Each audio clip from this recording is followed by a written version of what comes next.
Olá para você que está acessando mais um vídeo aqui do Pérolas Preciosas.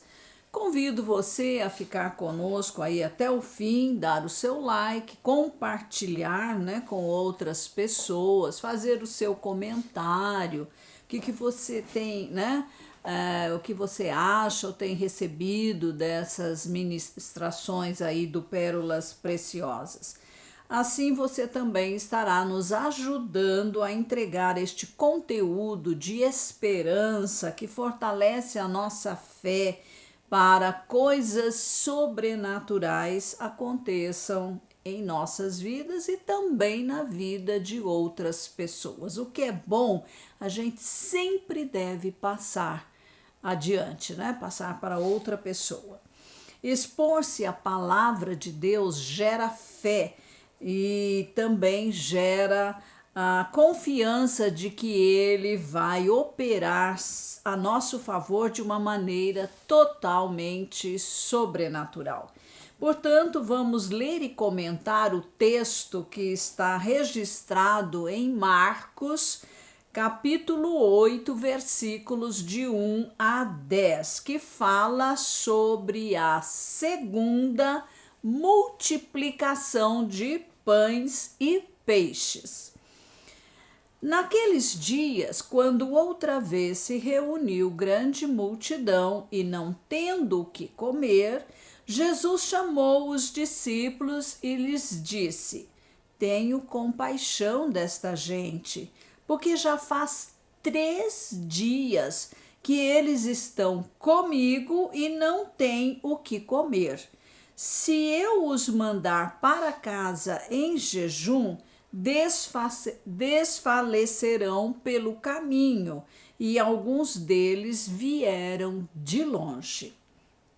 Mas os discípulos lhe responderam: Como poderá alguém saciá-los de pão neste deserto?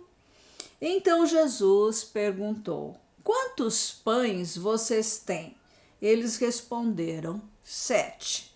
Então mandou o povo assentar-se no chão e, pegando os 7 pães, partiu-os, após ter dado graças, e os deu aos seus discípulos para que estes os distribuíssem, repartindo entre o povo. Tinham também alguns peixinhos, e abençoando-os, mandou que estes igualmente fossem distribuídos. Comeram e se fartaram, e dos pedaços restantes recolheram 7 cestos. Eram cerca de 4.000 homens. Então Jesus os despediu e logo a seguir, tendo entrado no barco juntamente com os seus discípulos, foi para a região de Dalmanuta. Nós vemos aqui que Jesus dava muita importância aos assuntos espirituais, mas não ignorava as necessidades físicas de seus ouvintes. Jesus afirmou que nem só de pão viverá o ser humano, mas por 2 vezes multiplicou pães e peixes para alimentar a multidão faminta. A compaixão e o amor são aspectos do fruto do Espírito Santo. Ele habita nos crentes da nova aliança para que estes expressem o seu amor no meio das pessoas. Quanto mais somos transformados à imagem de Cristo, mais demonstramos nossa responsabilidade de ajudar os nossos semelhantes. Jesus vinha ensinando por 3 dias, e isso mostra a importância do ensino.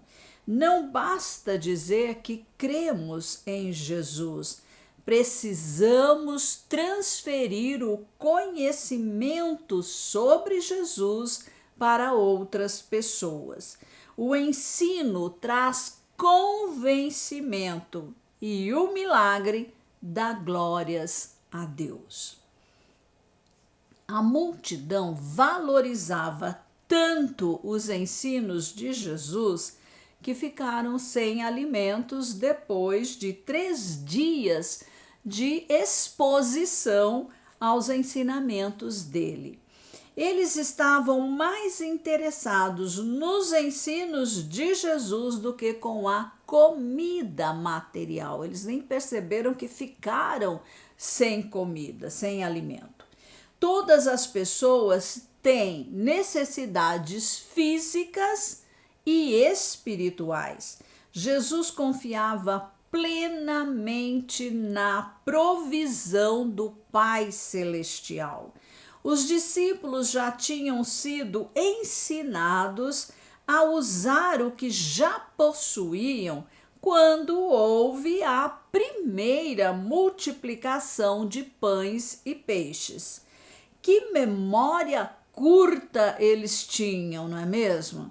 Mas será que se nós estivéssemos no lugar deles, teríamos agido melhor? A experiência mostra que somos lentos para aprender lições espirituais e às vezes precisamos de muitas repetições para fixar o aprendizado. A repetição é a base para a aprendizagem. No relato de Êxodo 17, de 1 a 7, podemos ver que, embora Deus tivesse dividido o Mar Vermelho, ao meio, os israelitas, quando estavam já na outra margem, murmuraram contra Moisés por causa da falta de água.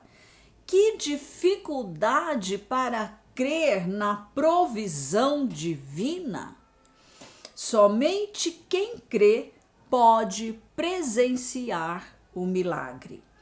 O milagre opera onde existe a impossibilidade do ser humano. É simplesmente dizer, Senhor, aqui eu não posso. Então, só o Senhor pode. Opera, age em meu favor. E neste caso, Deus tomou o pouco ou insuficiente das pessoas e acrescentou a sua suficiência. O milagre requer fé. O recurso sempre virá sobrenaturalmente do Pai Celeste. Alguns pães e peixes foi o gatilho para o milagre acontecer. O Senhor não despreza nem dispensa a nossa cooperação. Jesus começou dando graças ao Pai pelos poucos pães e peixes e então entregou aos discípulos para que fossem distribuídos entre a multidão que estava sentada no chão, esperando. A bênção invocada pelo Senhor era também um ato criativo. Assim como Deus Pai olhou para a terra e disse, seja frutífera, assim também Jesus fitou os pães e os peixes e ordenou que fossem multiplicados para alimentar os famintos. Jesus partiu o pão para que o pão fosse multiplicado.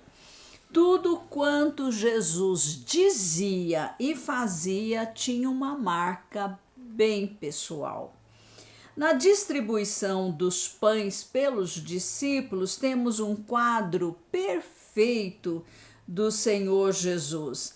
Ele alimenta os espiritualmente famintos, mediante os agentes humanos que ele comissiona, chama e envia.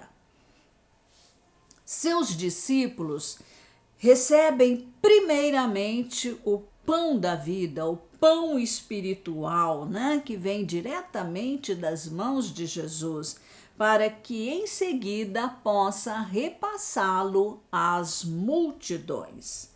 O alimento multiplicou-se nas mãos dos discípulos, porque o pão vivo é que age sobrenaturalmente, e o pão vivo estava ali na própria pessoa do Senhor Jesus Cristo.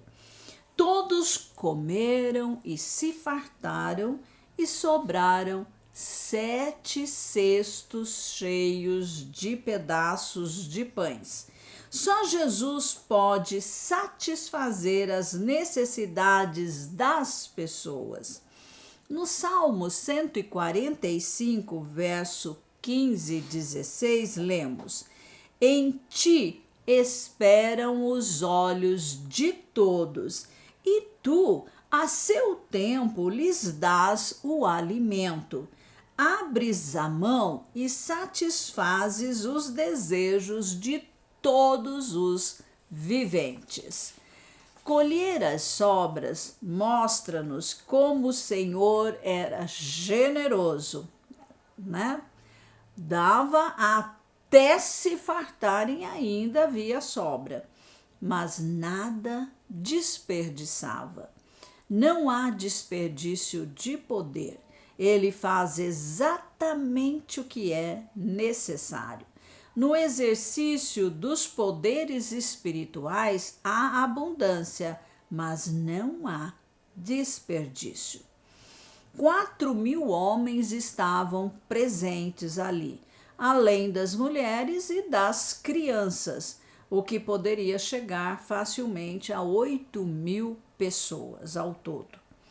Este milagre, mais uma vez, provava que Jesus era, de fato, o Messias. E como Messias, ele podia suprir todas as necessidades espirituais e físicas do seu povo e também daqueles que ainda não eram povo de Deus. Dalmanuta é um lugar desconhecido hoje em dia, e provavelmente ficava do lado ocidental do lago da Galileia. A pérola preciosa que temos neste texto lido é: Jesus é compassivo e cheio de consideração pelas pessoas. Como seus discípulos, nós devemos também expressar essas mesmas qualidades em nosso caráter. Não basta ensinar, temos que ajudar a suprir as necessidades daqueles que sofrem. De alguma maneira, o Senhor vai nos usar. Por isso, precisamos estar atentos e disponíveis quando Ele falar conosco. E é sempre sensível, né, para ouvir a voz do Espírito Santo. Porque onde nós estivermos, nós podemos ser canal, podemos ser um instrumento nas mãos de Deus para ajudar alguém. Que o Senhor possa, né, inculcar essa palavra no seu coração e que você aproveite todas as oportunidades para ajudar alguém, seja orando, seja dando uma palavra de incentivo, de encorajamento, de consolo. Amém.